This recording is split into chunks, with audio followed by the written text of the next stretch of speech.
It's finally here. The 2023 World Athletic Championships held in Budapest. If you watched us before, you know just how much hype has been built up leading up to this event. Sha'Carri Richardson and Shericka Jackson battling for gold in the 100 and 200 meter races. And just on the American side of 100 meter racing, we have Noah Lyles, Fred Curley, Christian Coleman, Cravon Charleston, and Brandon Carnes. Over the course of 9 days starting today, from August 19th through the 27th, we've got the second biggest stage in track and field next to the Olympics, hosting the most talented athletes in every event. To stay up to date on all the action, click the subscribe button down below and join the Runners to You community. With all that being said, in case you haven't already heard, we aren't even seeing a complete lineup of the best here at Budapest. For example, we're not going to be getting the chance to see multiple Olympic champions from Tokyo 2020 competing at Worlds this year, which is super unfortunate because these athletes could have added a medal to their name and proved themselves as reigning Olympic champions for next year's upcoming 2024 Paris Olympics.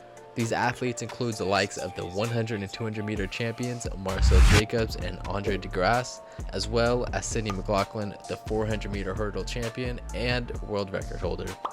On top of Tokyo's Olympic champions who won't be competing at Worlds, there's some of the biggest names in the sport right now that are facing injury. This list holds the likes of multiple track phenoms, including the Kentucky star Abby Steiner and Nike's Donovan Brazier.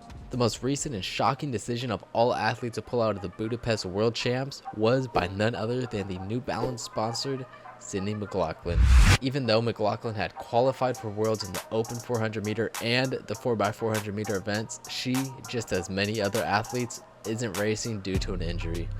Runners like Marcel Jacobs, Michael Cherry, and Marvin Bracey have been injured for a while now. But Trayvon Bromell, Abby Steiner, and McLaughlin are the new tracksters who have made the injury list. On August 11th, with just a week away until day one of World Champs, McLaughlin broke the news of a minor knee injury to the public. The response online was not entirely positive. Some made memes of her dropout from the World Champs, while others looked at it statistically, finding that this is the sixth meet Sydney McLaughlin has withdrawn from in the last 16 months. My take on it, next year, the Olympic year, marks the pinnacle of track and field, so I think it only makes sense to reduce any risk of injury by all means necessary.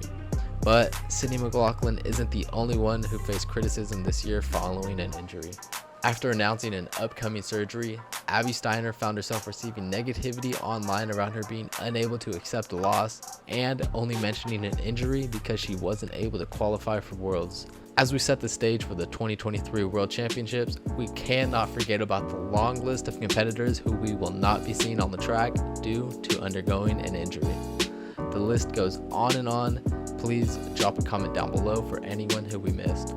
Nonetheless, we hope all of these athletes have good health when the biggest moments come next year with the 2024 Paris Olympics. Now, let's stop focusing on what we don't have and look towards what we'll be seeing. As we mentioned earlier, subscribe to catch a recap of the biggest moments in Budapest. From possible battles between Shericka Jackson and Sha'Carri Richardson at 100 and 200 meters to a rematch between Carson Warholm and Ryan Benjamin at the 400 meter hurdles. Above all, injury is a plague in the sport and we just want to see everyone healthy for the best of track and field. As always, we'll be seeing you the next time we bring runners to you.